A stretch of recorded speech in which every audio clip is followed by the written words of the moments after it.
Holy shit, January's been a roller coaster of emotions. We barely finished 1 month of 2021 and I've already lost faith in humanity. So fuck it, let's finish my best of 2020 with my favorite films of last year. 2020 was not a great year for movies. Out of the 3 lists I've done, this one is by far the weakest. But honestly, with all the delays, what did you expect? I'm surprised I even got 9 films to talk about. Heck, did we even get any major blockbuster releases? Oh no. Once again, this isn't a list of what I thought was the best films of last year, but my favorite films of last year, regardless of score. And once again, keep in mind I haven't seen every movie that came out last year. And I saw a shit ton of films.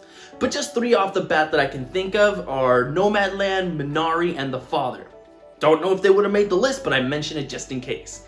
Alright, let's get started. Tell me if this sounds familiar. I liked Mink. I did. It's a very technically impressive film. I just didn't love Mink. Yeah, you can pretty much sum up every review of Mink just with that. And make no mistake, it is a pretentious piece of shit. But it's a pretentious piece of shit that I actually really enjoyed. This honestly just comes down to me liking history so much, especially Hollywood history. I loved seeing this person go through their daily life while writing the script to Citizen Kane. I like seeing the situations he would find himself in because to me, even the most mundane things in Hollywood seem fascinating. And I understand that that is a personal preference. Again, it's a pretentious film. So let's talk about the things that other people liked as well. The cinematography is really good, as are the costumes. And when you mix that with the great sound, you have a film that looks and sounds like old Hollywood. Gary Oldman is also fantastic as the titular character and sells the performance just right. A lot of the side characters are also really good. And while I didn't think she was as impressive as everyone else made her out to be, I thought Amanda Seyfried did a good job as well. I don't expect anyone else to share this opinion with me. And honestly, it probably would be better if they didn't, as I really don't think that pretentious works of art should win Best Picture at the Oscars. It's a niche title for a niche audience, so not a lot of people are gonna go for it. It's only gonna have a small fan base. And you know what? I think that's just fine. I don't usually put animated films in my favorites of the year list because I'm not a huge fan of animation.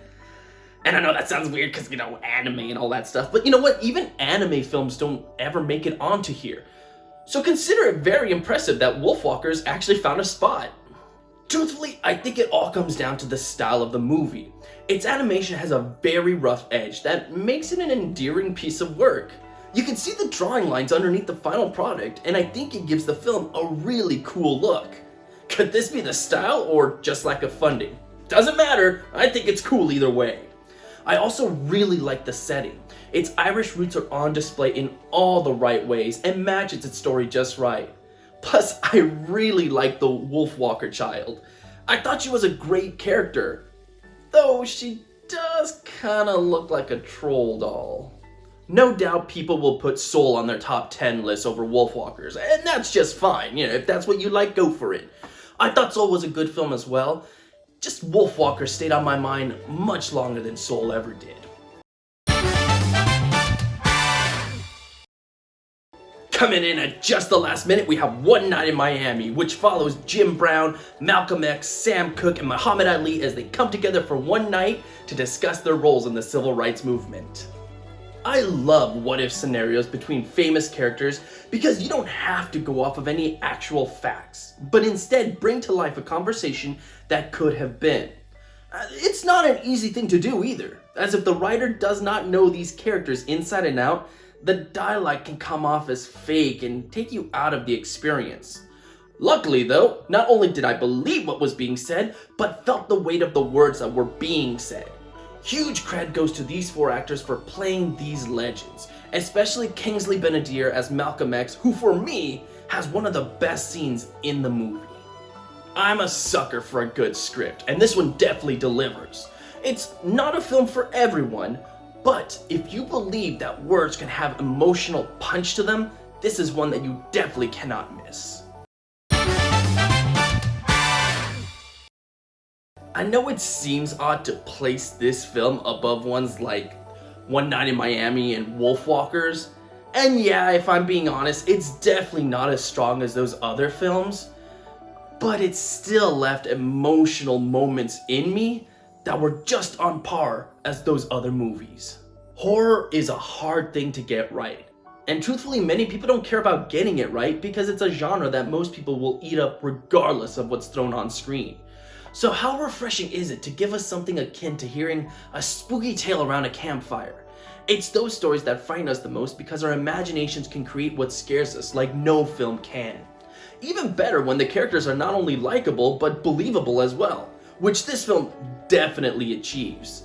And it's all done in such a minimalistic way that makes it feel authentic. Some people will no doubt call it boring, but to me, this is akin to reading a creepypasta. You're not really seeing the action, it's just being told to you, which, as you all know, can be a lot worse than it actually is. As a side note, right when the movie begins, there's a little introduction that makes it seem like this is going to be a series of sorts, which, as far as I've researched, I don't think is going to be the case. But good God, how awesome would it be if we got more films in this minimalistic style? I would really love to see these type of filmmakers come out and show us what they can do with the horror genre. 2020 was a great year for documentaries. There is so much that I can recommend that not only left an emotional impact, but was very informative about what its subject material was. Yet to me, well, definitely not the best documentary of 2020, the most engaging was Totally Under Control, which sees the early stages of the coronavirus in the United States. You could argue that there is definitely an agenda behind the film, but even if you take that out, Totally Under Control shows how incompetence can be the doom of any nation. When one power thinks it's untouchable, that's when the cold hard truth comes out. No one is. Seeing the spread of this thing can almost be compared to a horror film, just one that's happening in real life. What happens when the higher powers realize the truth of the situation and see that there's nothing that can be done? Spoiler alert, greed always wins out. This seems like one of those films that's going to be shown to future generations in school, and then those future generations are going to be like, What the fuck was wrong with people back in 2020? yeah, good question.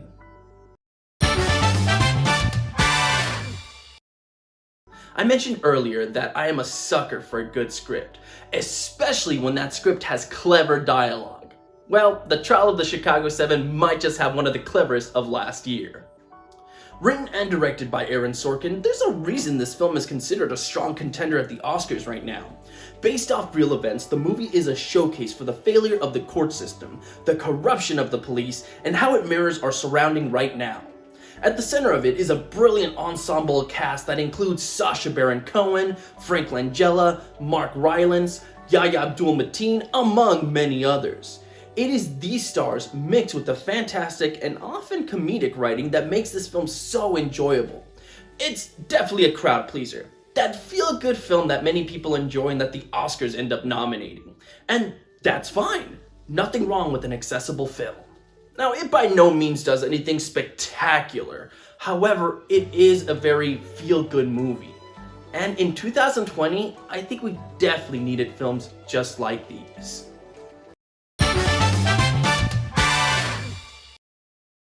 Okay, here's one that's definitely gonna make people say, Hamilton's not a real movie. Well, you know what? Shut up! Hamilton's fantastic. It just took me until it was in a sort of movie form for me to realize it. Yeah, look, I had heard of Hamilton before this. But to be honest, I've never been a big play person, so even the shows that looked somewhat interesting to me, most of the time, I ended up just never seeing. Yet so many people were talking about how amazing this one was that when Disney finally released it on their services, I sat to watch it and was blown away. Again, Maybe it's because I like history, but I found that not only did the script have a great flow to it as a play, but a very good flow to it as a piece of history being retold. It honestly sounds like it wouldn't work, mixing this era of history with rapping and modern dialogue, but good God, does it not only succeed, but makes it so even people that would normally hate history end up probably loving it too. And the music. I still go back and listen to the soundtrack from time to time.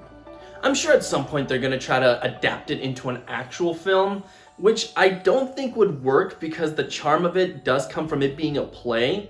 Though, as it surprised me in play form, maybe it'll surprise me if they do that adaptation.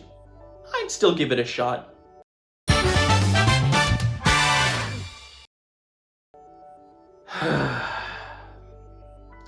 Bad Education is amazing.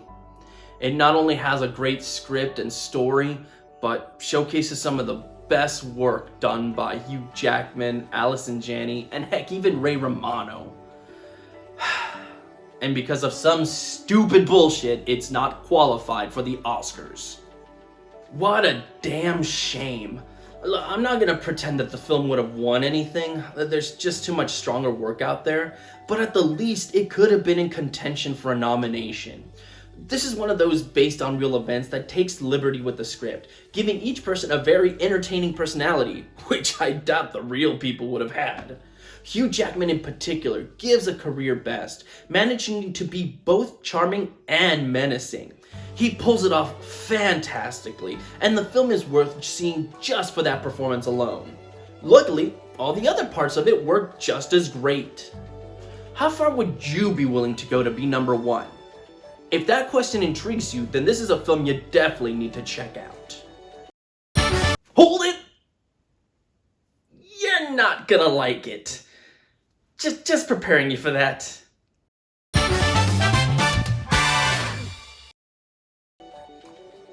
Yep. First film I saw of 2020 ends up topping my list. And a January film at that.